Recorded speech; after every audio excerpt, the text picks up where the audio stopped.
Ideas for the present, dreams for the future. Your imagination holds the key.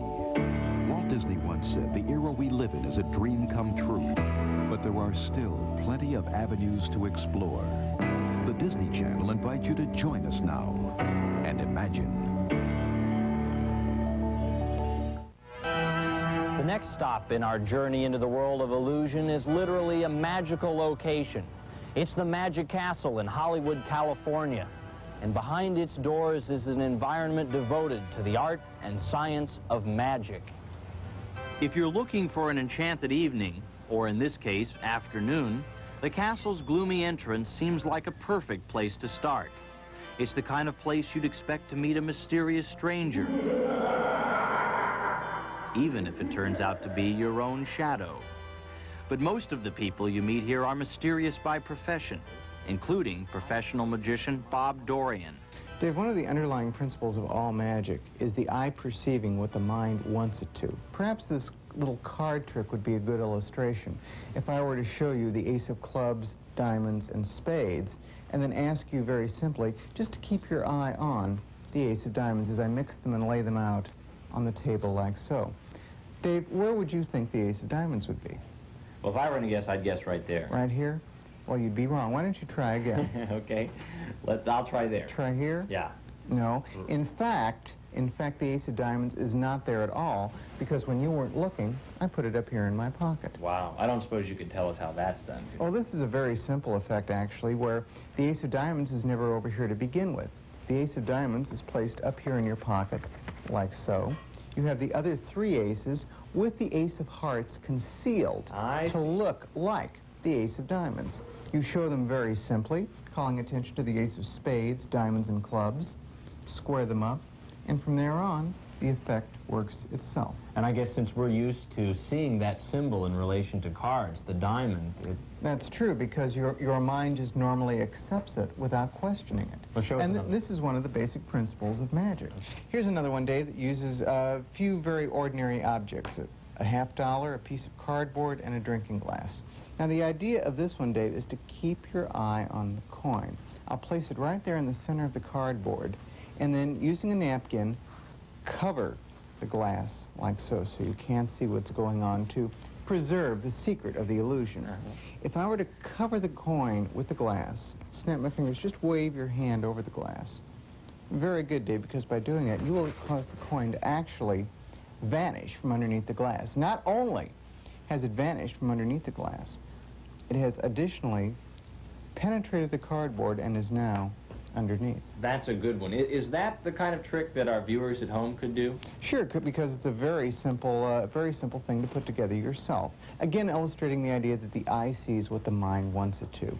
You need a drinking glass, you need a piece of cardboard, and then you need a circular matching piece, which fits into the glass like so. And of course, two coins, one of which is underneath the cardboard from the very beginning. So you could whip this together in 10 minutes. Exactly. And it's a simple matter of just covering the coin with the glass, because your mind has a preconceived notion of what a glass looks like inverted on a piece of cardboard. That's great. How else can we make that coin vanish? Well, there are a couple ways. One is a very old trick, which is known as the French drop, which again uses the principles of misdirection. For example, if I were to take that $50 and just cause it to, as it were, evaporate into nothingness, the truth of the matter is that it was down here all the time. Perhaps I can illustrate it like this, just by covering like so. And your eyes follow that hand? Your eyes follow this hand because my body language and my eyes tell you to. That's one way of doing it. Then there's also another, but we don't talk about that one. As we explore the Magic Castle further, we meet Bill Larson, founding president of the Academy of Magical Arts. Bill knows the castle's secrets like an open book, or in this case, a bookcase that opens on command. Open sesame. Magic. Terrific. After you. This place is full of surprises. There's no telling what you'll discover next. But then Bill says it's the unexpected that makes magic so popular. Well, I think everybody wants to believe in the unbelievable, to think that the impossible is possible. That fellow staring over Bill's shoulder is no stranger to the business of magic.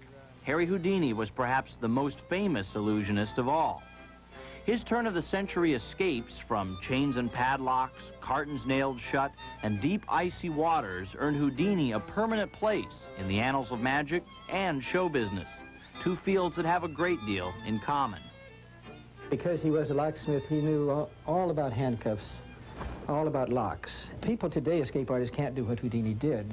The man had the ability, for example, to make his hand almost as small as his wrist, right down almost as small as his wrist. So you can imagine, if he had any leeway at all, he could just pull right out of handcuffs without even having to pick the lock. He was a showman, a great showman. So we see that things are not always just as they appear to be. Sometimes a closer look reveals sleight of hand, or even objects we hadn't realized existed before. Boy, this is a nice room. Oh, hey, do you work here? I sure do. I work back in the kitchen. You work in the kitchen? Well, you've probably seen a lot of illusions then, haven't you? Oh, yeah, I have. I've seen about everyone there is. Well, have you ever seen an illusion with sound? Sound? Yeah. This is real simple. I'll give you a demonstration. Yeah. This is called ventriloquism. Yeah. Okay, now watch this, because what we do is we put a word in here, and it appears to come out over here. I don't believe it. Well, watch. Dog. Dog. And it's right there. That's amazing. Yeah. I take a word like cat. Cat. It's right there. Well, that's great, you know. But if you can do it, I can do it. You want to try it? Go ahead. Put something into the cup. No, not that. No, not that. Try a word. A word? Yeah. Baloney. Okay, let's try it. Nope, that didn't seem to work. Let's try a complete sentence. How about this? I understand every illusion I've seen here at the Magic Castle. Baloney. So you do understand that? No, not really. Oh, well, it's very simple. You see, the ear can locate the general direction that sound is coming from, but not the exact direction. So if the eye sees the sound coming here, it assumes that's where it came from, because we didn't move our lips. We hope, yeah. But now, when you're talking, right, we see your lips moving, right, we don't see mine, yeah. And it looks like you're talking. Amazing. Yeah. We're fooled by illusions because our mind evaluates each situation in the light of our past experiences. The mind fills in the blanks by making logical assumptions. Obviously, this is probably a player piano or something. Maybe not. You take requests? Can you play it? How about It's a Small, Small World? Terrific. You know, I used to play a little piano myself. Mind if I try it? Is that all right? Thank you for the arpeggio. Let's try this here.